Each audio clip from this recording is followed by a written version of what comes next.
Hola Miguelito, buenos días. Muy buenos días, como Gracias por venir a la Casa Museo. Muy amable. En un día tan especial de homenaje a Aya de la Torre. Ayer hemos tenido la paraliturgia aquí en Vía Mercedes. Y bueno, nos recibe pues nuestra clásica música que es la marsellesa prista, ¿no? Así es, la música está presente siempre en todas las actividades del ser humano y sobre todo en la lucha por la justicia social también. Así es. Bienvenido, Miguelito. Muchas gracias. Hace algunos... Víctor Raúl siempre es un lugar privilegiado. Gracias. Muy bien. Hace algunos meses hicimos un especial sobre la música y Aya de la Torre. Estuvo con nosotros acompañándonos nuestro querido compañero Roca Cáceres. Así es. ¿Te acuerdas, no? Fue un Sí, especial claro. muy interesante, muy importante, porque era la primera vez, además, que se tocaba esa relación, esa vinculación de Aya de la Torre con la música, ¿no? Que creo que merece un estudio mucho más acucioso, mucho más profundo. Claro que sí. Y tú tienes en mente más o menos desarrollar esa tarea, lo cual me parece muy importante, ¿no? Por supuesto. Creo que eres uno de los personajes, no solo en el partido, sino también el reconocimiento que tienes fuera de las fronteras del partido, que son muy importantes, ¿no? Queridos compañeros, queridas compañeras, amigas y amigos, muy buenos días. Estamos en vivo y en directo desde la Casa Museo Aya de la Torre, el día de hoy, 23 de febrero del 2019. Y esta es una fecha muy especial porque estamos en el mes de la fraternidad. Ayer, viernes 22 de febrero, hubo en nuestra casa de Vía Mercedes una paraliturgia, un homenaje a Víctor Raúl, con una presencia bastante masiva e importante de militantes, pero también abrazador, que ayer se sintió mucho, sobre todo a la altura del toldo, ¿no? Pero ese esfuerzo creo que vale la pena resaltar de estos compañeros, de estos amigos, que dejando todo, estuvieron al lado de Aya de la Torre el día de ayer. Miguel Oblitas es un musicólogo de profesión, estudió en el Conservatorio Nacional de Música, es compositor de música clásica peruana, ¿no es cierto? Es director de banda y de orquesta sinfónica, pero además eres poeta, querido Miguelito, ¿no? Y galardonado pues con sin número de condecoraciones y de premios. Hace poco ha sido condecorado inclusive en tu tierra allá en Nazca, ¿no? De manera que creo que es muy significativa tu presencia y además eres el director de La Pracanta, ¿no? Que hoy día trataremos de hacer algunas canciones al final, porque también ese es el propósito, ¿no? Dar a conocer aquello que creo que es significativo también en esta forja de este partido, de cómo se logró más o menos contexturar esta organización, sobre todo en esos años tan duros, tan difíciles, de la persecución, de la cárcel, del exilio, que ya conversaremos contigo, ¿no? Yo te quiero proponer que toquemos en la primera parte esos gustos de Víctor Raúl Aya de la Torre, ligado a la ópera, ligado a Beethoven, ligado a Mozart, ligado a Verdi, ¿no es cierto?, ligado a Wagner, que es uno de los autores preferidos, que tu capacidad, estoy seguro, tu conocimiento, tu versación sobre ese tema nos sabrá explicar mejor por qué Aya de la Torre era tan afecto a estos personajes, ¿no? ¿Por qué Aya de la Torre estaba con Fidelio, por ejemplo, de Beethoven, ¿no? Y permíteme, para ya que tú inicies tu exposición, en todo caso, querido Miguelito, leer una introducción que creo que es importantísimo, porque tiene que ver con ese gusto musical de Aya de la Torre que muy pocos lo conocen, que no está tan registrado en los libros, ni siquiera del partido, y creo que esta es una forma y una manera de poder encauzar ese trabajo que estoy seguro tú lo vas a desarrollar a plenitud. Víctor Raúl decía, por ejemplo, me gusta en Beethoven el tema de la libertad, ¿no? Y en música me gusta por eso Fidelio. Y repetía, ¿no? Me gusta en Beethoven el tema de la libertad, Por eso prefiero el coro de la alegría de su novena sinfonía, coro que novena sinfonía, que hoy es el himno de la Unión Europea, ¿no? Que hablaré en algún momento. Y le preguntan, ¿y de las oberturas de Beethoven? Él dice, Leonora. De su música para piano, Víctor Raúl responde, sus sonatas. De sus conciertos para piano, Víctor Raúl responde, naturalmente todos sus conciertos. En cuanto a la ópera, Raúl le gusta, y Víctor Raúl responde, soy medio operomaniaco. Mis compositores preferidos en ópera son Mozart, Weber y también Wagner. Las óperas de Wagner son como el anticipo o la competencia al cine Mascop. Y en cuanto a sus otras preferencias musicales, le preguntan a Víctor Raúl, y él dice, dos compositores muy especialmente, Bach, uno, todo lo que escribió Bach, y de Händel, muy particularmente, el Mesías. Hay un lado de mi vida que es muy dado a lo escogido. He aprendido que es la soledad en los años. Suelo pasar días y semanas solo, y aquella soledad tiene su compensación en la música. Además, en esa entrevista, dicen los que le hicieron, en este caso la entrevista a Víctor Raúl completó diciendo que los músicos posteriores a Beethoven y a Brahms, él prefería a Claude Debussy. Y ahí más o menos termina la parte que tiene que ver con la música, ¿no? Y entonces, Miguelito, comencemos por Fidelio y por todos estos personajes que de alguna manera estuvieron tan vinculados a Víctor Raúl, ¿no? Explícanos Beethoven, explícanos Fidelio, Claro que sí. que además es la única ópera de Beethoven, Sí. ¿no? Primero, un saludo fraternal a todos los compañeros y los que nos están Muy bien. en estos momentos escuchando esta conversación, porque en realidad la música es tan amplia y está presente en toda la actividad del ser humano, desde los cantos de cuna, cuando nos canta nuestra madre, hasta la última marcha fúnebre, cuando uno parte a la tumba. Pero en el caso del centro, que es el tema, que es el compañero Víctor Raúl, y que lo recordamos en esta fecha, él toma, en este caso de los compositores, principalmente, ya que se ha mencionado Mozart, que es antes que Beethoven, el ideal libertario que él tenía a través del personaje de Fidelio es incomparable en su momento. Él mismo era un músico que servía a la corte de un príncipe elector. El príncipe Lichnowsky era entonces el príncipe elector, y Beethoven ya escribía, ya pretendía ir más allá, y sorprendía no solamente al que le paraba la olla, como se puede decir, al príncipe en ese momento, sino también sus ideales libertarios lo hacían acercarse un poco a Napoleón, y cuando Napoleón se autoproclamó emperador, él mismo rompió la dedicatoria y se la dedicó al príncipe Lichnowsky. Ya estaban en caída las monarquías del famoso Sacro Imperio Romano Germánico. Entonces, este ideal de Beethoven, que después se cristaliza con la gran sinfonía monumental coral, con solistas, con coro, es la primera sinfonía que lleva coro y gran orquesta, ¿no? Ya casi en la misma época de la independencia, acá del antiguo virreinato peruano. Todo esto va con la época de la Revolución Francesa. Entonces viene la lucha por la justicia social, la igualdad, el desprenderse de las ataduras, ¿no? Y Beethoven es un personaje que, a diferencia de los que lo anteceden, él es diferente, porque ya él rompe con las pelucas empolvadas de la época, ya no es el dominio de las monarquías, es la lucha por la igualdad, la libertad y la justicia social. Y entonces, dentro de sus obras está presente esta lucha. Y él encarna el primer punto musical, diríamos, en el romanticismo. En el romanticismo no solamente es la belleza de las formas, la sensualidad de la forma, la música paisajística, sino también el amor a la libertad, el amor a la patria, y ahí se empiezan a gestar lo que se llama también la corriente nacionalista, que viene durante todo el romanticismo y que también sucede en Europa y sucede en Perú.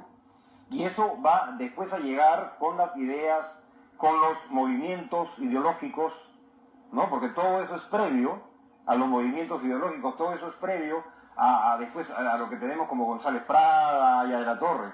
Y nuestro proceso histórico hace tomar ese ideal libertario de Beethoven que también está presente en Alcedo, nuestro compositor del himno nacional, ¿no? Está presente también en Rebagliati, que fue profesor de Alomía Robles, y Alomía Robles es el nacionalista que recopila el folclore, ¿no? Y en el caso, por ejemplo, de los personajes como Fidelio en Beethoven o el cazador furtivo de Anton von Weber, es también la lucha.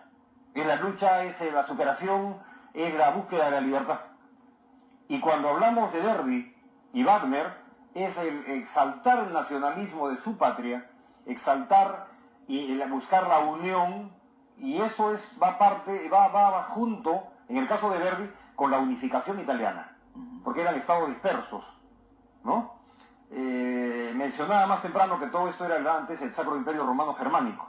En tanto, cuando se habla de Vivaldi, es un compositor veneciano, no se puede hablar de Italia en esa época. Italia ya es la unificación de fines del siglo XIX. Igual pasa con la unificación alemana.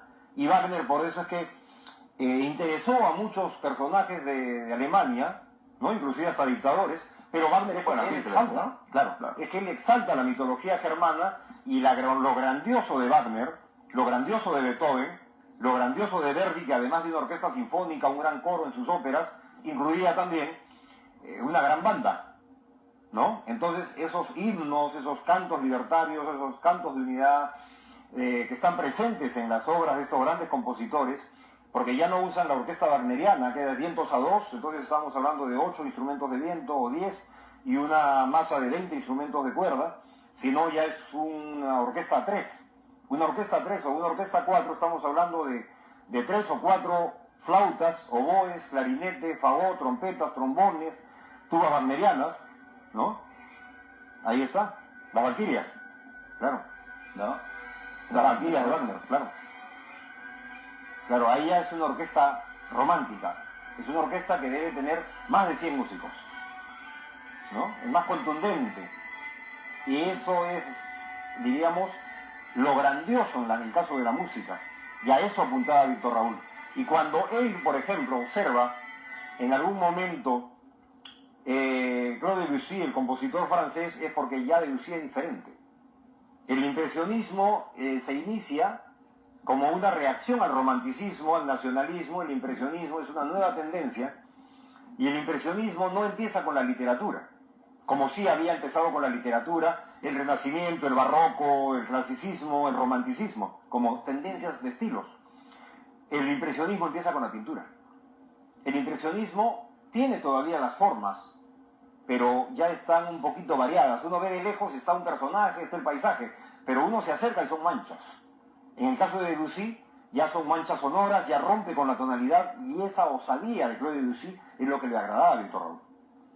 A diferencia del romanticismo, en donde la melodía es clara y todo el mundo puede reconocer y entonar una melodía. Un himno, una marcha, una canción es romántica, porque mantiene todavía el vínculo con la tonalidad, el acorde, la armonía, el do mayor, el do menor, los acordes. Pero en Debussy ya se rompe ese esquema, así como la pintura rompe el esquema de lo figurativo, ¿no? Entonces ya las tendencias modernas del siglo XX están ya más allá de Wagner, de Liszt, de Debussy, y ya la propuesta nueva, ya después del impresionismo, es la dodecafonía y la ruptura de lo tonal. Y ya es el arte moderno, el arte de vanguardia que nos lleva después por todas las tendencias. Después del impresionismo, diríamos, en la pintura está el cubismo de Picasso, y más adelante vamos a encontrar la vanguardia, ya encontramos pinturas completamente abstractas que hay que explicárselas al gran público. Igual como la música abstracta moderna, contemporánea, que hay que explicársela al gran público. Ya después la línea popular entra por el lado del jazz y todo lo otro. Y en el caso del Perú particularmente, se recupera y se investiga el folclore, ¿no? Que es parte de la identidad. Ahora estamos escuchando la 9ª Sinfonía de Beethoven, en donde está al final el himno a la alegría, ¿no? Ahí está. Ese carácter romántico, ese carácter luchador, ese carácter libertario, está presente allí, ¿no? La 9ª Sinfonía, que sobrepasa una hora de duración, porque la sinfonía tiene 4 partes, tiene movimientos, como se dice en música. Eso equivale a los capítulos de una novela, a todo un desarrollo, ¿no? y luego en el coro es la parte que exalta en realidad el canto de la libertad. ¿No? En realidad el himno de la alegría es el canto de la libertad. Habla de Mozart y él dice soy mozartiano. Sí, claro, porque Mozart ya preocupaba también a los monarcas. Mozart preocupaba a los monarcas porque su música misma y su forma de ser, de romper los esquemas, de una manera soterrada, estaba también luchando por la libertad. Mozart era un genio, y un genio no es avasallado, un genio no puede estar dentro de un ámbito en donde tiene que agachar la cabeza y ser un chicheño, como se diría. Un genio es más allá. Por eso Mozart preocupaba en cada momento, y el censor, porque ya existía una censura, ¿no? La censura para nosotros es recordar cuando iban y cortaban los rollos de las películas y venía la censura, con el comité de damas o el municipio, ¿verdad? Ajá. Cuando nos cortaban las películas. Igual sucedía cuando Mozart escuchaba previamente en la Cámara de los Reyes, los príncipes escuchaban la obra antes de dársela al resto de la nobleza. El pueblo no tenía acceso a escuchar la gran música. Ya en la época de Beethoven ya la música salió a los auditorios, ya no era el dominio de la monarquía, pasó a ser la burguesía y el pueblo. Y los que tenían acceso, por supuesto, podían acceder, pero ya no era necesariamente el control del monarca. En este caso, en Mozart era muy cuestionado varios de sus pasajes, porque él pedía que ya la ópera no sea solamente en italiano, vamos a hacerla en alemán, vamos a hacerla en otro idioma, si usted quiere en turco, ¿no? Ya él veía de otra manera las cosas. Y le preocupaba también a las monarquías. Ese requiem, esas sinfonías últimas, pero claramente eso se da con fuerza ya en el ideal libertario de Beethoven. No solamente en la parte ideológica, porque él ya le preocupaba a los nobles. Yo recuerdo un pasaje en una película que le han trabajado muy bonito sobre Beethoven, que se llama La Heroica. Heroica, en base a la tercera sinfonía en que rompe los esquemas, en donde pide un corno más en la orquesta, en donde pide que suene de otra manera la orquesta, y preocupa a los nobles porque es un ideal revolucionario. Entonces, inclusive Haydn, el gran maestro de esta trilogía, Mozart, Haydn y Beethoven, después de la famosa escuela de Mannheim, de Richter, Hofbauer, Cannabich, von Ditterdorf, en este caso Beethoven ya sorprende a la monarquía con unos acordes vitales, luchadores, militares, y los timbales ya suenan brillantes, y ya están los trombones en la famosa Quinta Sinfonía. Esos trombones ahí ya suenan solemnes, y es el anticipo de la libertad de los pueblos.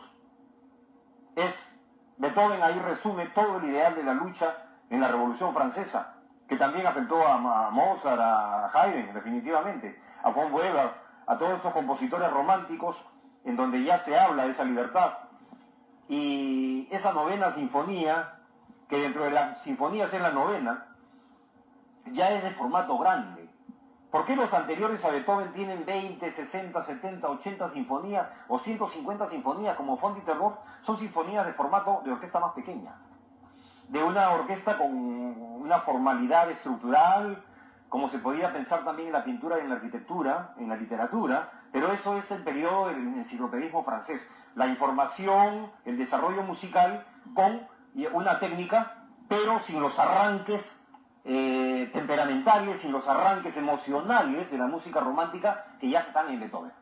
O sea, estamos hablando de un Beethoven de 1810, un Beethoven de 1815, 1820, que probablemente escuchó Alcedo también, que probablemente Landaeta en Venezuela lo escuchó, y que probablemente ya, bueno, y es lógico que lo haya escuchado en su momento también Rebagliati en el Perú, Eklund, los compositores del romanticismo peruano, que derivan luego en Rosa Mercedes Ayarza, en Aromía Robles, que es el famoso recopilador de folclore de Perú, Bolivia y Ecuador, creador del Cóndor Pasa, que ya apunta también a la libertad, porque ya tiene la ideología de González Prada. Eso hay que decirlo claramente, que el Cóndor Pasa ya apunta a la reivindicación del minero explotado en Cerro de Pasco, ¿no? Entonces, todo este movimiento que escuchamos cuando Rebagliati presenta en 1868 su Rapsodia peruana, son los arranques beethovenianos, pero también están los arranques de Liszt, o la idea misma de exaltar el nacionalismo con Wagner. Pero eso está en Tchaikovsky, con la 1812, por ejemplo, que se escucha el himno de Rusia zarista, la Marsellesa, y toda esta lucha, porque es una lucha de los rusos contra los franceses. Claro, Rusia gana al final, pero eso está representado en una obra, y en algún momento alguien me dijo, la Rapsodia de Rebagliati, la Rapsodia 28 de julio, donde se escucha el himno nacional y los cantos libertarios de Libertad Luz Divina del Mundo, que es una obra de un autor peruano, ¿no? Ignacio Cadenas, Carril, que impresiona y llega a tener, establece contacto con Víctor Hugo en Francia.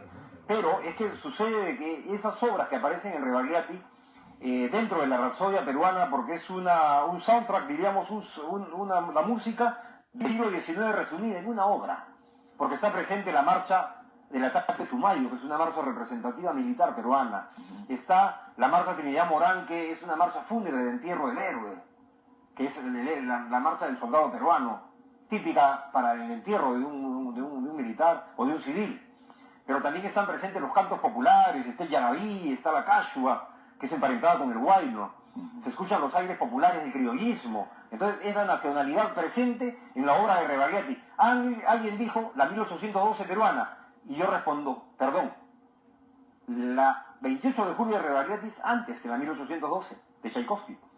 Y ahí está presente el espíritu de Alcedo, y Alcedo toma el espíritu libertario también de Beethoven.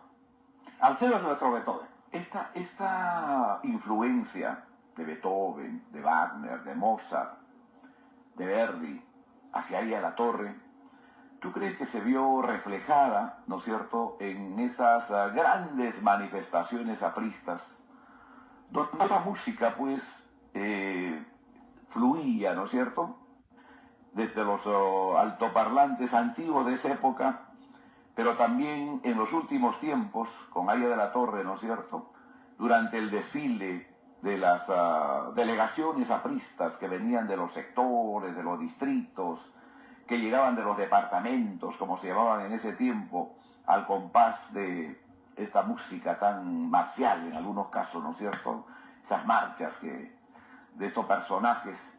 ¿Cómo crees que influyó, ¿no es cierto?, en esta formación a partir del año 31, 32, cuando se convoca ya a esas grandes multitudes? Sí, sí. Hay compositores ¿Qué te dice, digamos? Sí, hay compositores peruanos de esa misma época, con el compañero Víctor Raúl, como Daniel Hoyle, trujillano, ¿no?, que es pianista, pero compone obras no solamente populares, de raíces peruanistas y obras clásicas para piano, sino también obras de contenido social. Cuando los mítines de verdad eran apristas, bueno, no los mítines que hay ahora, lamentablemente, ¿no?, con esa música tan estridente que nos ponen, ¿no?, esa música que se nos ha infiltrado en el partido, que yo la respeto mucho, pero que no es la música de nosotros, que no es la música de este APRA, que cuando se convocaba a sus mítines de la fraternidad era porque era un mítin aprista y para los apristas, con la música nuestra, ¿no es cierto? Claro, y al compás de esa música, al compás de esas bandas que tocaban ese tipo de marchas,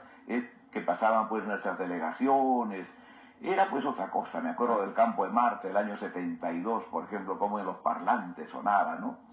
No lo que hoy día escuchamos, claro. Yo creo que en eso se ha retrocedido o se ha desvirtuado lo que es una organización y una convocatoria aprista a un mitin como debe ser, ¿no? Antes de referirme al compañero Arturo Sabroso y la famosa letra de nuestra marcha, eso hablaremos después. Así, terminemos la parte de lo que se ha planteado de los clásicos. Me quiero referir, antes de todo eso, a Carlos Valderrama, un compositor del Grupo Norte, que alternaba también con el compañero Víctor Raúl, con Alcides Espericín, con Antenor Orrego, con el compañero Daniel Hoyle, con Vallejo y tantos otros intelectuales del Grupo Norte, Nixa, por ejemplo. Entre ellos, por ejemplo, Carlos Valderrama escribe la ópera... Acaba de llegar el libro de nuestro querido compañero Geli Villanueva sobre Nixa, un personaje tan impresionante. Claro que sí, un gran poeta lambayecano. Sí, pero debo señalar que allí el compañero Ernesto López Mindró, autor de La Marcha de los Búfalos, quien llegó a ser también director general de las bandas del Ejército y director de la banda de la Guardia Republicana, que fue deportado por el dictador Rodríguez en su momento, ¿no?, y enviado al extranjero. En algunos momentos para mal y en otros momentos para bien. La música aprista la toquemos un poquito al final, terminemos esta parte, ¿no es cierto? Yo te había planteado un cuestionamiento respecto a que cómo esta música pudo haber influido en esa organización inicial, ¿no es cierto?, de todo lo que significó la presencia de estas masas. Claro que sí, porque la música conlleva y tiene un poder, la música tiene un poder para exaltar, para vitalizar, para hacernos llenarnos de la gozo. fanfarria aprista que tenemos en Chiclayo. La fanfarria aprista en Lambayeque, recuerdo cuando en Trujillo era un niño, a los 7, 8 años, nos fuimos a vivir a Trujillo, donde viví 5 años y medio, estudié allá en Trujillo, en el Mariscal de Orbegoso, y tuve maestros apristas en el colegio, el profesor Alfonso Asmat, el profesor Félix Robles, la profesora Elena Contemaría, quien lo recuerdo, y ahora estoy en contacto con ella por internet. Pero hay algo importante que resaltar ahí. Me sorprendió ver llegar de una manera brillante con el Schellenbaum alemán adelante, ¿no? Las famosas campanas, a la fanfarria de Lambayeque. Y a un músico emblemático, al cual estoy estudiando dentro de los que estoy escribiendo ahora un dato biográfico sobre las bandas, me refiero a don Victorino Amaya Paiva. Es un músico sechurano, con residencia en Chiclayo, y que actualmente debe tener 98 años.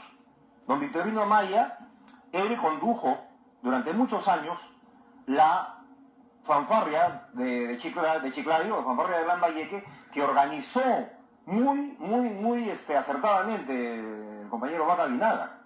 Esa fanfarria tenía todo un proceso y una disciplina permanente que superó a todas las bandas de la CHAP que podíamos tener en diferentes partes del país. Una manera sorprendente. Más que la banda de Pucará 37 del ejército de Trujillo, me sorprendió el ingreso de la fanfarria, con las cornetas, con los clarines, con el Schellenbaum y todo eso en Trujillo. Y ahí está la fanfarria de Chiclayo. Y con ellos venía don Victorino Amaya, un compositor anciano que ha compuesto de una manera diversa, que sus alumnos lo tienen en un nivel pues como un gran guía, y hasta ahora recibe homenajes en Chiclayo, don Victorino Amaya, a pesar de ser un anciano, pero un hombre que se identificó con el pensamiento de Víctor Raúl, y fue reemplazado después por el maestro Rodríguez Chiscul, también, en este caso lambayecano, y él contagió de esta manera también a las masas, y gracias también a los músicos de esa época, que supieron compartir o transmitir los ideales de libertad en los albores, en el nacimiento heroico del aprismo, cuando el aprismo era perseguido por sus ideales, cuando era marginado, vilipendiado por diversas circunstancias o maltratado, e inclusive calumniado, ¿no? Qué diferentes épocas de lucha por la justicia social, épocas en donde... Ahí está la fanfarria, ¿eh?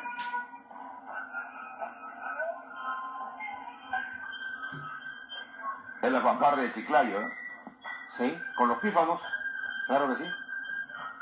Podríamos inclusive recordar la cantidad de instrumentos que tenía, porque componían una banda que podía llegar a 140. Después de ese tiempo, de lo que estamos hablando. hablando. Muy de ese tiempo, porque eran grandes bandas, grandes manifestaciones, grandes expresiones populares en donde la gente salía, pero en cantidades tremendas. Estamos hablando de una banda de 140 intérpretes. Para ir al tema, recibieron, digamos, ese impulso de estos clásicos. Ese impulso. Y Aya de la Torre trajo eso cuando estuvo en el exilio, cuando regresó el año 31. Claro que sí, cuando él retorna en el 31 también era la época en donde no solamente la música, todas las expresiones digamos, de la intelectualidad cultural eran grandiosas. Y podíamos encontrarnos con una generación tremenda de personas que salían a la calle en manifestaciones, gente que se inmoló en la lucha por la justicia social, como esa revolución de Trujillo, con tantos mártires, que debemos recordarlo. Que ahora pasemos, ¿no?, a esta segunda parte y hablemos de esa generación extraordinaria que al lado del partido, ¿no es cierto?, desde los años 30 y antes, en algún momento, y al lado de ahí a la Torre y aquí, comienza a emerger esos autores, ¿no? Lucas Cabello, así es, López Mindró, el mismo Arturo Sabroso. Háblame de la Marsellesa, ¿cómo se origina? Bueno, esa letra de Sabroso. Sí, sabemos que en el año 31 se convocó a concurso interno para elegir un himno del partido. Sabemos que también participó Ernesto López Mindró con lo que conocemos ahora como la Marcha de los Búfalos y otros autores.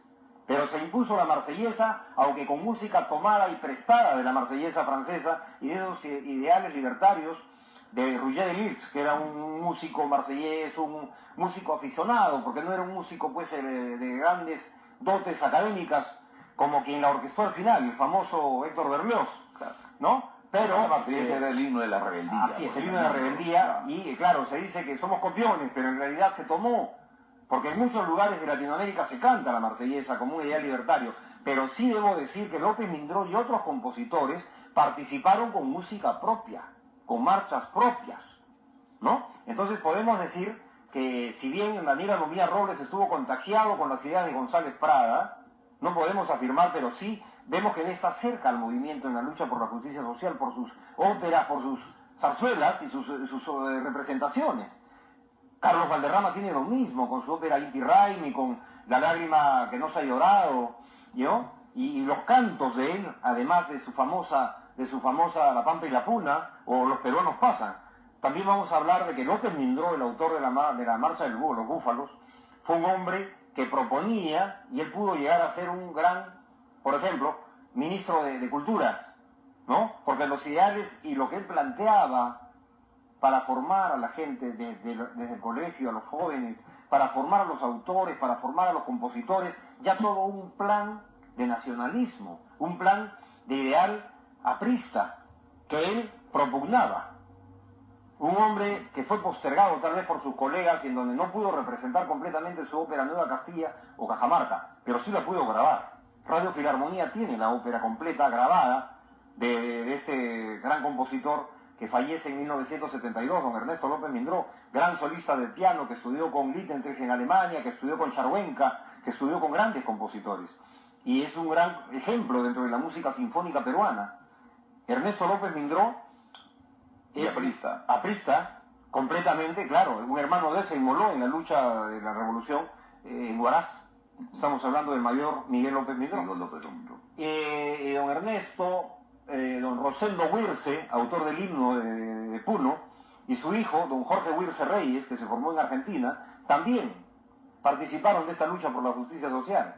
Y podemos mencionar a varios autores que, contagiados de este espíritu libertario también, crearon obras, y hay como Lucas Cabello, por ejemplo, que viene de Moquegua, un obrero tranviario, pero que se formó con el padre Sierra en el Orfeón Claret, en la iglesia de Cocharcas, en los barrios altos, donde también se formó el maestro Jorge Huirce, donde también se formó José Carlos Santos, que fue director de la Orquesta Sinfónica Nacional, se formaron con el padre Sierra, un padre católico que formó niños en el Orfeón Claret, de donde sale Lucas Cabello, a quien conocí tocando piano en el pasaje Arévalo en el partido. Claro. Y Lucas Cabello, casi, diríamos, prácticamente todo su repertorio estuvo consagrado al aprismo. La marcha aprista, Paso a paso a los caídos. Paso a paso a los caídos, que es un canto, himno, marcha fúnebre, ¿no? Con la que se han enterrado los grandes del aprismo. Un compositor que vivió 100 años, pero que entregó todo su repertorio a la causa del aprismo. Y en los últimos años vivió en el partido. Y que vivió en el partido. Lucas Cabello, un hombre pobre que no te pedía nada. Lo he visto cuántas veces compartir en el comedor popular. Un hombre renunciante al que lo veías con pocas ropas y sus pocas pertenencias, pero con su gran sabiduría musical. Compartiendo al piano, a quien hice escuchar mis primeras composiciones al piano cuando era yo un estudiante en el conservatorio. Aquel es moderno, me dicen, esta parte, acá tienes ya otra tendencia. Apristas formados de verdad, bueno. Claro. Apristas cuadros. Un obrero tranviario que no llegaban a sitios espectaculares para hacer negocios, ¿no? No, de eran apristas de verdad. De aquellos fieles, pero que lo encontraban realmente como el propósito, ¿no es cierto?, era servir y no servirse. Así es. Y no enriquecerse. Así es. Ese es el propósito de estos apristas, que nos dieron ejemplo, ¿no? Un auténtico aprista, que no pidió nada a cambio. Así es. Cuando yo ya veía otras cosas que me sorprendían, no. Lucas Cabello ahí. Lucas Cabello. ¿No? Él ha sido el claro ejemplo. ¿No? Como tuve oportunidades últimamente de contactarme con los familiares y preguntarle qué tanto más de ejemplo familiar les dio a ellos. Me contacté con una bisnieta. Inmediatamente me contactó con el nieto y pudimos conversar un poco más ya la parte de Lucas Cabello, sí, claro que sí. Lucas Cabello Morales, sobrino de Mercedes Cabello Carbonera. También luchadora por la justicia social. Mercedes Cabello Carbonera, moqueguana, así como esas mujeres de grandes ideales que nacieron a fines del siglo XIX, ¿no? Mercedes Cabello Carbonera, Clorinda Mato de Turner,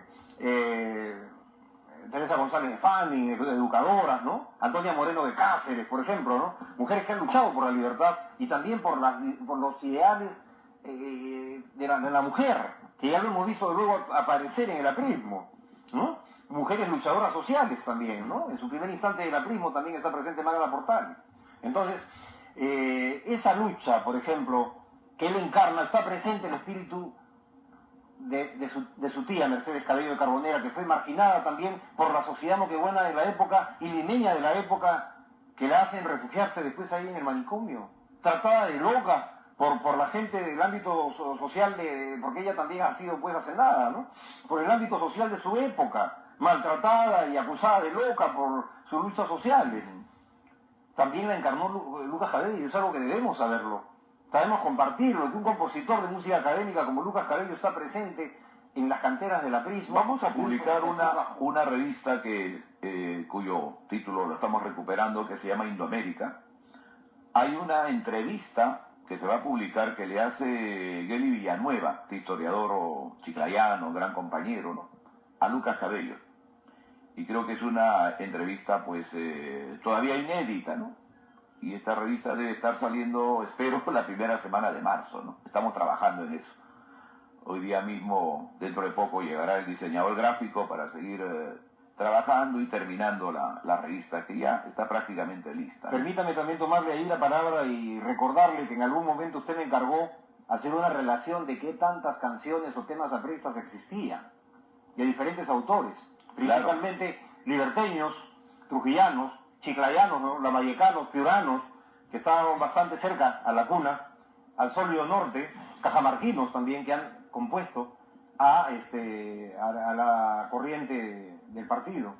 Y que esta expresión no solamente está en la música marcial, como las marchas o las marchas fúnebres, o los himnos, sino también en la música académica de conciertos, sino también en la música popular, como la música criolla, la música de contenido social y la música andina, en donde hay diferentes vertientes, diferentes estilos y tendencias, ¿no? Como digo, no solamente marchas, himnos, marchas fúnebres, sino también valses, marineras, tonderos, guainos, apristas. En donde... ¿Crees que Felipe Pingló, de alguna manera, tuvo alguna relación, vinculación con el APRA? Probablemente estamos hablando de un músico que se gestó en los 20, 30 y que su música fue marginada y prohibida por el dictador Benavides. Entonces, es cierto de que ha sido vinculado, ¿no?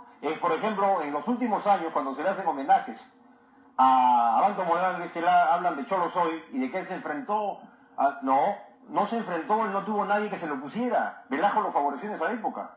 No, cuando hablan de Polo Campos con sus canciones nacionalistas, tuvo la cancha abierta y sin oposición. Pingló se enfrentó al sistema, Pingló se enfrentó al sistema y sí tuvo oposición. Pingló y otros sí sufrieron que se prohíba su música. Lo que no le pasó a Polo Campos, que aprovechó la coyuntura. Aprovechó la coyuntura también Abanto Morales. No les critico su capacidad creativa, pero ellos aprovecharon la coyuntura en su momento. Velasco no se opuso a lo que ellos propusieron en su música. Al contrario, también se marketearon. Pero Pingló murió tuberculoso, murió pobre. Fue un hombre que también luchó por las libertades. Señor, ¿por qué los seres no son de igual valor? ¿Quién encarnaba las ideas libertarias en esa época, señor el compañero Víctor Raúl? Claro que sí.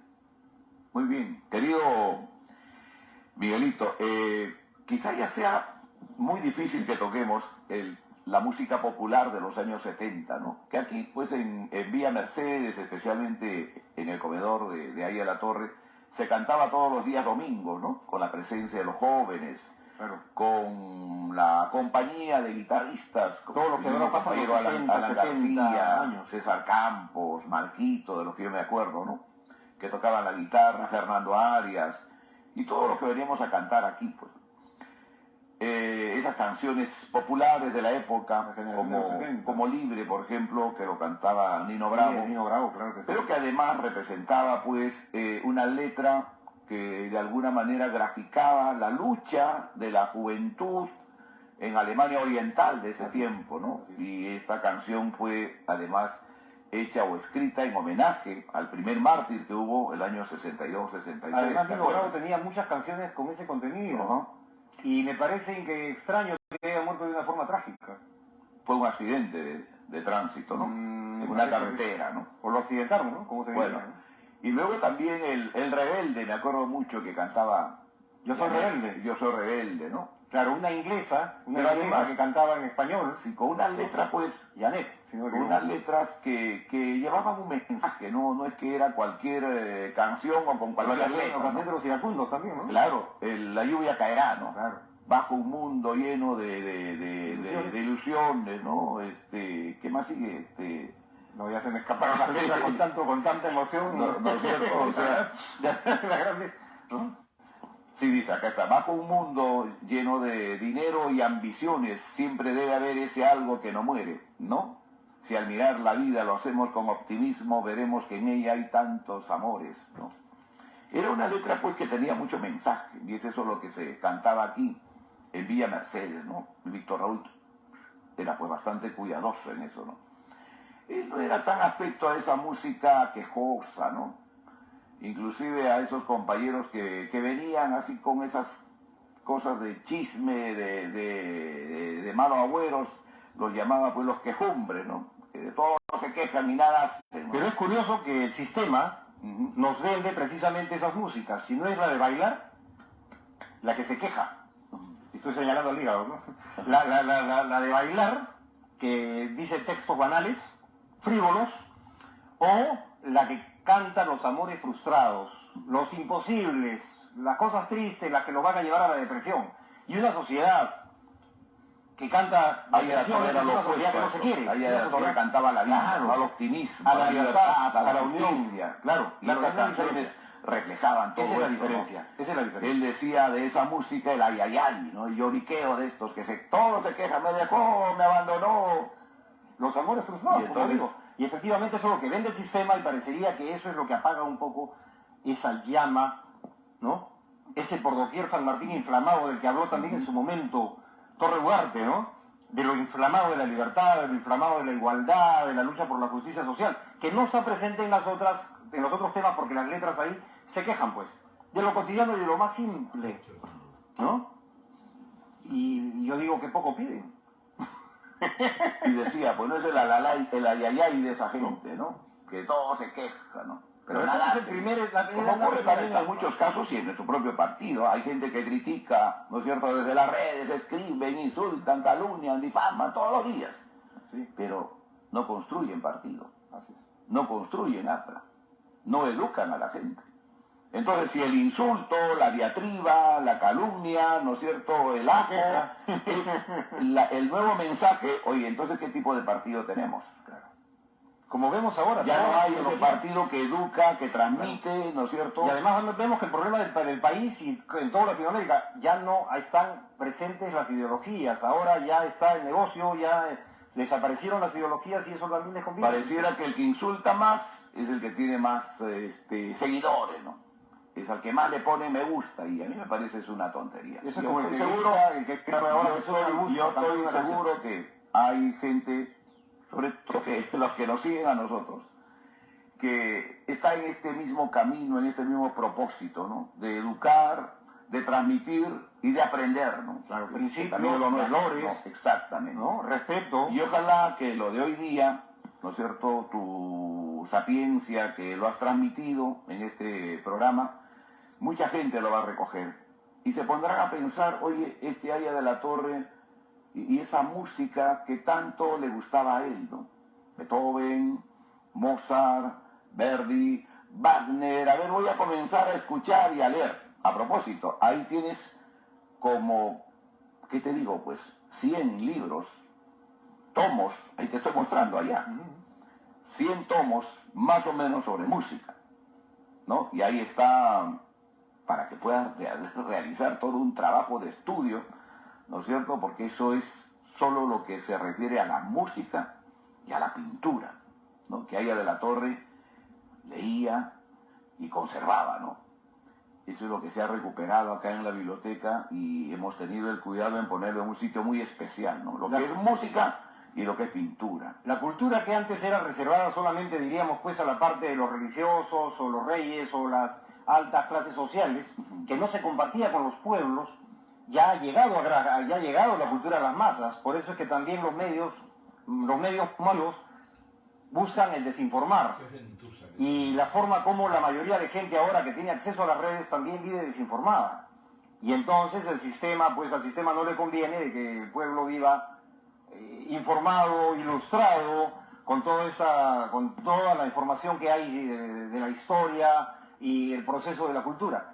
Sin embargo, hay mucha información que no se ha llevado a la internet, hay mucha información que no está en las redes, hay mucha información en donde la gente debe asistir a las bibliotecas. Ahora vemos las bibliotecas vacías, encontramos los conciertos con poca asistencia, muy poca gente que te habla teniendo acceso a la cultura, muy poca gente que te habla de una galería de exposición de pintura, o muy poca gente que asiste a un museo o a un turismo cultural, a viajar a las diferentes partes del país, ¿no? Por ejemplo, observo que los europeos, cuando era un niño en Nazca, en mi tierra veía que ya venían europeos a visitar las líneas de Nazca, a visitar los museos, a diferencia del norteamericano que quiere un turismo de aventura, de placer, de playas. Pero el europeo, el japonés ahora, observo que debe hacer, debería existir acá en el país un turismo nacional para ir a los museos, incluir la visita a la casa museo de Víctor Raúl. Aquí vamos a hacer una especie de, poco así como Vargas Llosa en Miraflores, ¿no es cierto? El seguimiento a su novela, ¿no? La ciudad y los perros, conversación en la catedral, etcétera, etcétera. Tú sabes que yo vivía justo en la calle San Martín, y de esa esquina, entre San Martín y Porta, ¿no? El chofer, o mejor dicho, el personaje central de Conversación en la Catedral hace la llamada famosa, ¿no? Donde se inicia la novela de Vargas Llosa. Un poco como eso, ¿no es cierto? Acá en Vitarte queremos hacer la ruta allá de la Torre, ¿no? Digamos, ¿cómo fue cuando el año 21 Víctor Raúl viene y organiza y funda la primera universidad popular, ¿no es cierto? Manuel González Prada, ¿no? Que el nombre lo tomó después, obviamente. Y luego, en donde se organizó por primera vez el Día de la Planta, ¿no? Que hace poco también lo hemos celebrado y lo hemos recordado aquí con un gran conocedor como Wilfredo Pérez Ruiz. ¿Dónde se origina aquí la jornada de las 8 horas de trabajo, ¿no? Por ejemplo, ¿no? Entonces, toda esa ruta, el Frente Único de Trabajadores Mayores Intelectuales, culminará con la Casa Museo, ¿no? De manera que creo que esa es una tarea que nos hemos trazado este año y queremos pues culminarlo, ¿no? No es fácil, pero por lo menos ya hemos ubicado la casa donde se inauguró la Universidad Popular, en ese tiempo Manuel González Prada, ¿no? En el antiguo Vitarte, de unas cuantas casas. Exactamente. ¿No? Donde además funcionaba el tren muy bien. Claro. Y donde la gente pues viajaba sin problema alguno. Claro, había pocos habitantes, pero, oye, la locura que tú has vivido el día de hoy es terrible. Sí, el tren podría solucionar en gran parte el tema, ¿no es cierto?, del tráfico aquí en Vitarte. Claro. Bueno, Miguelito, ya para terminar, cantemos pues algunas canciones ahí. Te he puesto, no sé, Seamos Leales, quizá Vasija de Barro, y terminamos con la Marsellesa, ¿te parece? Como homenaje a nuestro maestro ahí a la Torre. Claro que sí. Y también porque nos hemos comprometido con nuestros queridos compañeros. A su figura, a los mártires del partido, a los que lucharon honestamente por la justicia social, a ellos. A ellos. Recuerdo a mi abuelo, que también se soplaba cárcel en sus momentos en Ica, ¿no? Y con sus contemporáneos, solamente por cuidar a Haya o por prender en los cerros Apra. Y esos cerros tenían el nombre pues de Cerro Aprista. Claro. Como hay en Trujillo un famoso cerro. Claro que sí. Igual hay varios lugares en mi región en donde se reconoce el cerro Apra. Además, no hay que olvidar que la fraternidad, si bien es cierto, Manolo Soane en febrero del 46 lo oficializa, pero la fraternidad o el homenaje al Día de la Fraternidad o el onomástico de ahí de la Torre se celebraba pues en las catacumbas, se celebraba en las cárceles, en la persecución, y además se celebraba pues a punta de dinamitazos, ¿no es cierto? a las 12 de la noche del día 21 comenzaba pues por todo Lima y por todo el país los petardos a reventar, ¿no es cierto?, en homenaje ahí a la torre, de un partido que estaba perseguido, de un partido que estaba en la clandestinidad, ¿no es cierto?, de un ahí a la torre que estaba en la clandestinidad del año 34 al año 45, de un ahí a la torre que estaba en el asilo, en la Embajada de Colombia, ¿no es cierto?, del año 49 al año 54. Entonces el pueblo lo saludaba de esa manera, ¿no? Y ahí nace la fraternidad, ¿no? Por eso los símbolos, por eso esa fuerza, esa mística y esa música que existía, ¿no es cierto?, en nuestras convocatorias, era lo que le daba impulso y fuerza al partido. La fraternidad y el mitin de la fraternidad es de los apristas y es para los apristas.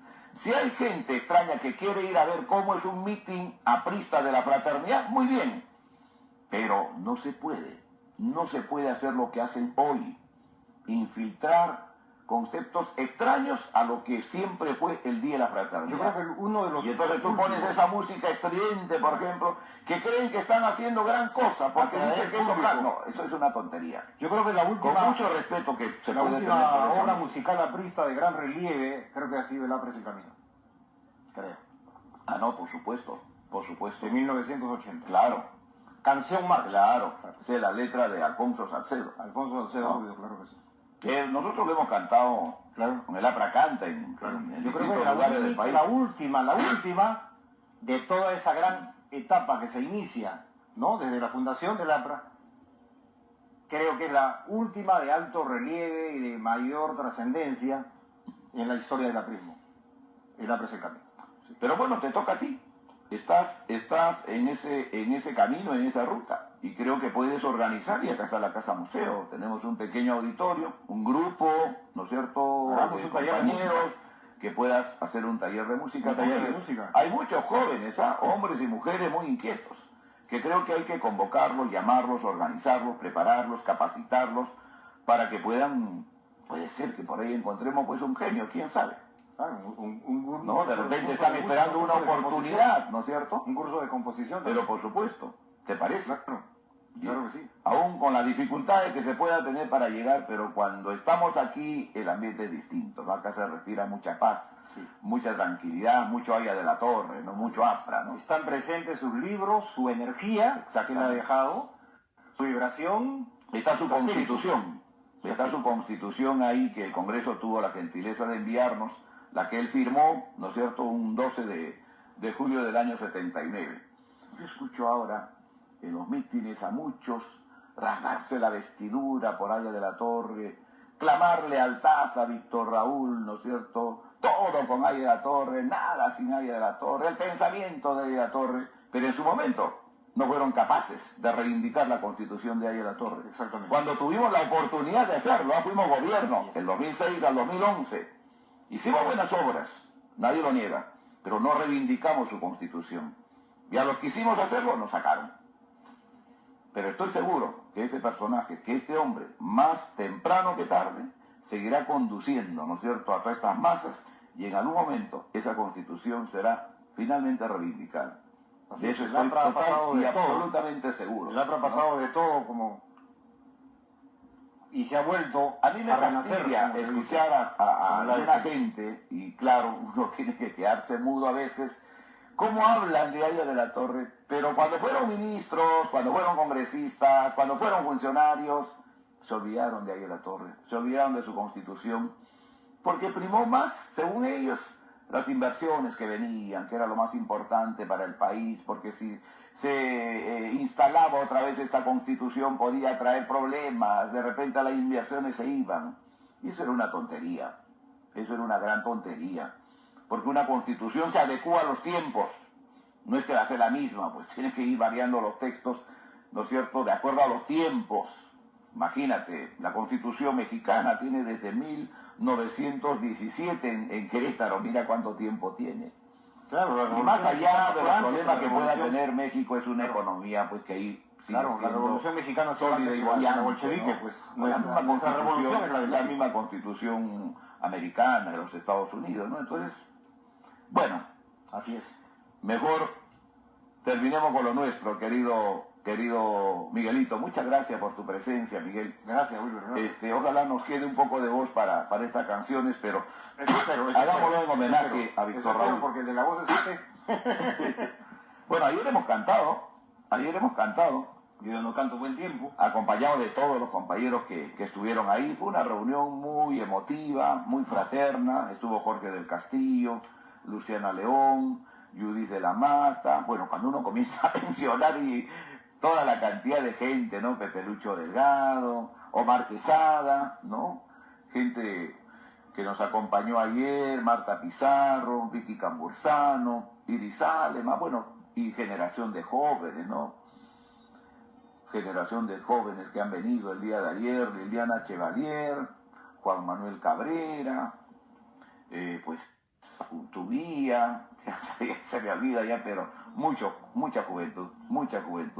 Mi gran amigo y mi gran compañero Manuel Figueroa, ¿no? Yo conocí mucho a su padre, a Ruperto Figueroa, y en los negocios que ellos tenían allá, que era una ferretería, el padre Ruperto, que también fue senador, muy amigo de Manolo Seoane, en la parte de atrás ellos tenían un lugar donde se reunían clandestinamente en los años 70 los apristas. Y yo escolar todavía, el año 71, después de haber conocido ahí a La Torre en octubre de ese año, cuando regresé al Cusco, obviamente, pues fui uno de los impulsores del APRE en mi colegio, ¿no? Y me iba a esas reuniones con ellos, ¿no? Por eso le guardo un grato recuerdo a don Ruperto Figueroa. Muy bien, Miguelito, ¿qué hacemos? Seamos leales. Con la disculpa, ¿no? Muy bien. A ver. Creo que lo más cómodo.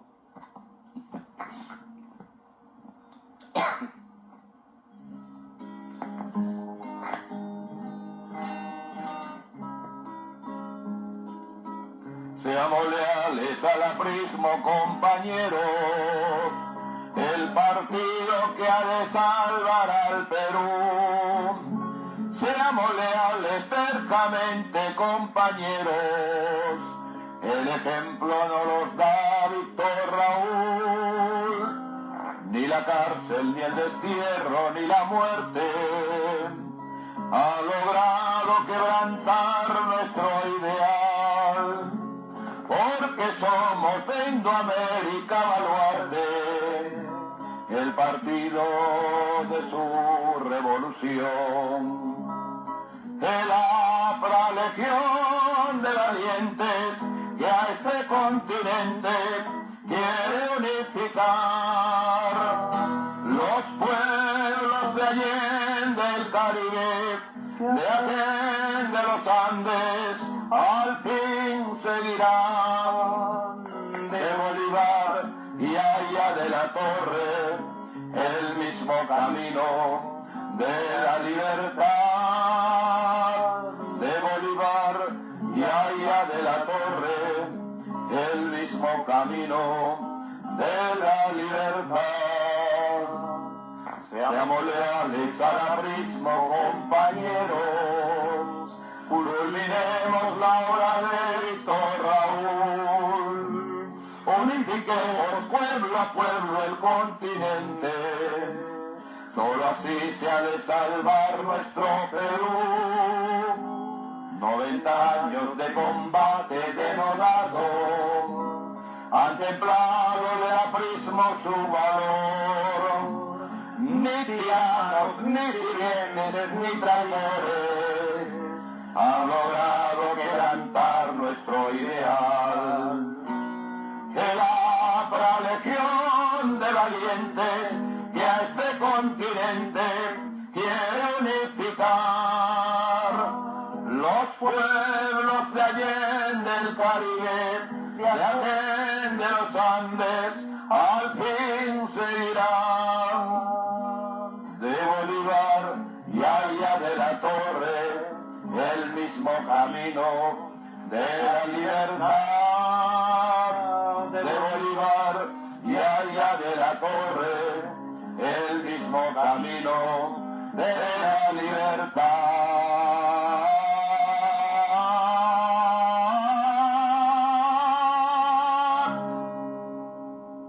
Muy bien. Vasija de barro.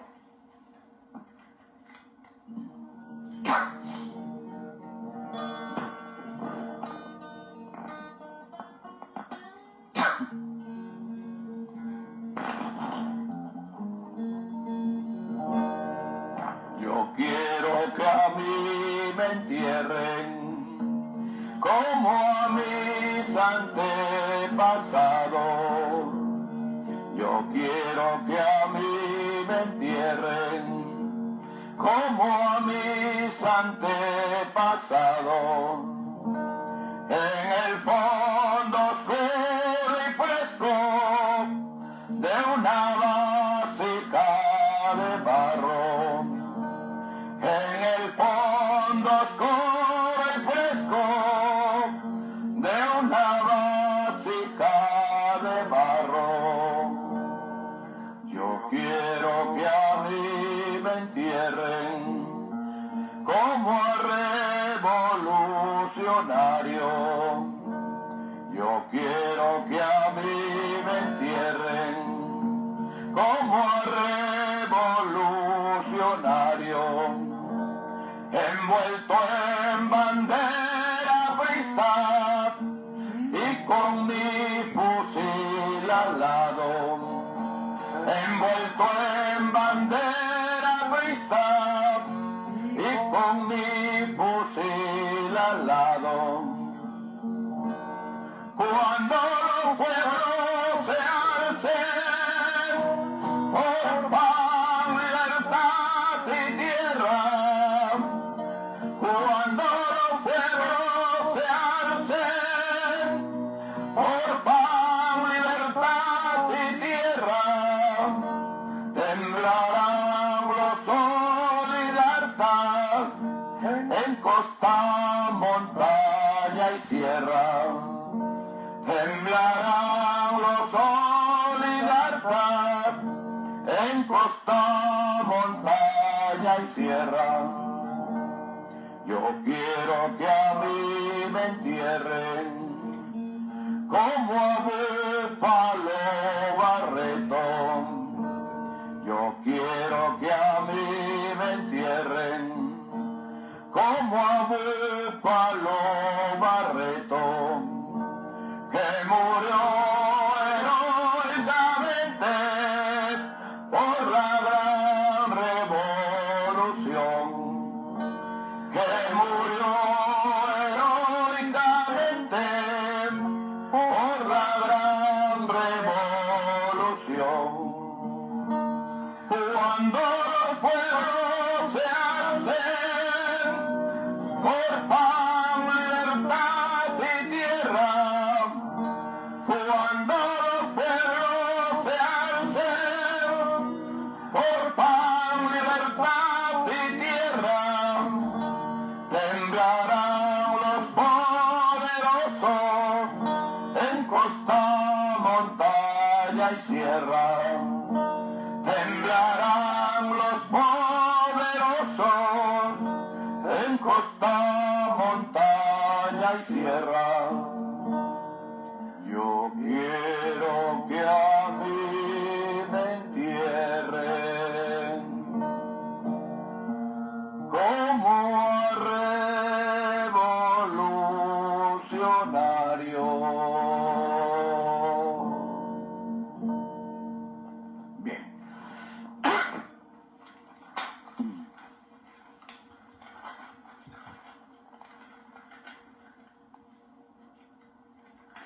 Nuestra marsellesa. Muy bien. Muchas gracias. Vamos a cantarle la marsellesa hasta que la voz nos dé. Y muchas gracias por vuestra sintonía, queridos compañeros, queridas compañeras, amigos, amigas, simpatizantes que nos han seguido en esta jornada de homenaje a Aya de la Torre con el título Víctor Raúl y la música. Han sido ustedes muy amables, muy gentiles. Hasta pronto, compañeros. Gracias, Miguelito. Hasta terminar.